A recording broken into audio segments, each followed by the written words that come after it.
नमस्कार।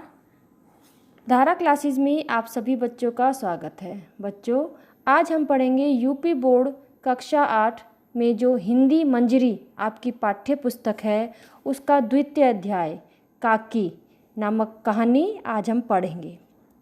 सियाराम शरण गुप्त द्वारा लिखी गई प्रस्तुत कहानी काकी में एक अबोध बालक, अबोध माने क्या होता है? नादान बच्चा, बालक का अपनी माँ के प्रति गहरा प्रेम प्रकट हुआ है।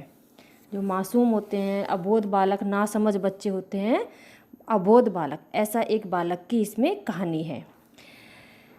उस दिन बड़े सवेरे श्यामू की नींद खुली तो उसने देखा घर भर में कोहराम मचा हुआ है। उसकी माँ नीचे से ऊपर तक एक कपड़ा ओढ़े हुए कंबल पर भूमि शयन कर रही हैं।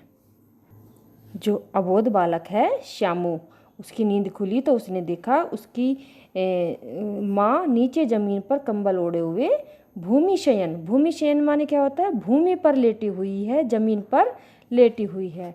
और घर के सब लोग उसे घेर कर बड़े करुण स्वर में विलाप कर रहे हैं। विलाप, विलाप माने क्या होता है? रो रहे हैं। लोग जब उसकी माँ को शमशान ले जाने के लिए उठाने लगे तब श्यामू ने बड़ा उपद्रव मचाया। उपद्रव माने क्या होता है? उत्पात मचाया, बहुत परेशान किया सबको। लोगों के हाथ से छूटकर वह माँ के ऊपर जा गिरा। बोला, काकी सो रही है, इसे इस तरह उठाकर कहाँ ले जा रहे हो? मैं इसे न ले जाने दूंगा। इस तरह वो बालक कह रहा था। लोगों ने बड़ी कठिनाई से उसे हटाया। काकी के अग्नि संस्कार में भी वह न जा सका। दासी राम राम करके उसे घर के बाहर ही संभाले रही।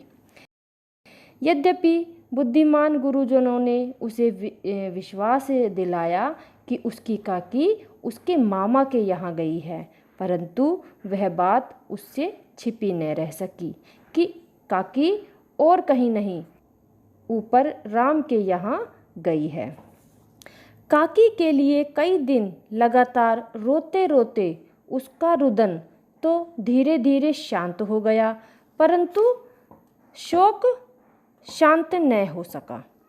वह प्राय अकेला बैठा बैठा शून्य मन से, यानी कि चुपचाप गुमसुम सा, उदास सा आकाश की ओर ताका करता था, यानी कि ताकने माने क्या होता है? एक टक होकर आकाश की ओर देखता रहता था। एक दिन उसने ऊपर एक पतंग उड़ती देखी। न जाने क्या सोचकर उसका हृदय एकदम खिल उठा। पिता के पास जाकर बोला, काका मुझे एक पतंग मंगा दो, अभी मंगा दो। पत्नी की मृत्यु के बाद विश्वेश्वर बहुत अनमने से रहते थे। अच्छा मंगा दूंगा कहकर उदास भाव से और कहीं चले गए, यानी कि उन्होंने बच्चे की तरफ ध्यान नहीं दिया, बच्चे की बात ठीक से नहीं सुनी और ये कहकर कि हाँ तुम्हारी पतंग मंगा दूंगा, ऐसा कहकर कहीं और चले गए। श्यामू पतंग के लिए बहुत उत्कंठित था। उत्कंठित यानी कि ललायित था, यानी कि वो चाहता था कि जल्दी से जल्दी उसको पतंग मिल जाए। वह अपनी इच्छा को किसी तरह रोक न सका। एक जगह खूंटी पर विश्वेश्वर का कोट टंगा था। इधर उधर देखकर उसके पास स्टूल सरकाकर रखा और ऊपर चढ़कर कोट की जेब टटोली। टटोली माने क्या होता है? उसमें हाथ वाथ सा फेर के देखा कि इसमें जेब में कुछ है या नहीं है, पैसे हैं या नहीं है। एक चवन्नी पाकर वह तुरंत वहाँ से भाग गया। चवन्नी पहले के टाइम में चलती थी बच्चों। चवन्नी होते हैं 25 पैसे। जैसे पहले आने चलते थे, 1 आना, 2 आना, चवन्नी, अठन्नी, तो चवन्नी माने होता है 25 पैसे। तो 25 पैसे पाकर वह तुरंत वहाँ से भाग गया। सुखिया दासी का लड़का भोला श्यामू का साथी था। इस तरह के आपके क्वेश्चन आएंगे कि श्यामू का मित्र कौन था? भोला। और भोला की माता का क्या नाम था? सुखिया। तो इस तरह आपके क्वेश्चन आएंगे, तो चैप्टर को बड़े ध्यान से पढ़ना है। भोला श्यामू का साथी था। श्यामू ने उसे चवन्नी देकर कहा, अपनी जीजी से कहकर गुपचुप एक पतंग और डोर मंगा दो। ठीक है, ये किसने कहा? श्यामू ने। किसको पैसे दिए? भोला को। और किसको पतंग मंगाने के लिए कहा? जीजी। ठीक है। पतंग आई एक अंधेरे घर में, उसमें डोर बांधी जाने लगी। श्यामू ने धीरे से कहा, भोला किसी से ना कहो तो एक बात कहूँ? भोला ने सिर हिलाकर कहा, नहीं, किसी से ना कहूँगा। श्यामू ने रहस्य खोला, मैं यह पतंग ऊपर राम के यहाँ भेजूँगा। इसको पकड़कर काकी नीचे उतरेगी। मैं लिखना नहीं जानता तो इस पर उनका नाम लिख देता। भोला श्यामू से अधिक समझदार था।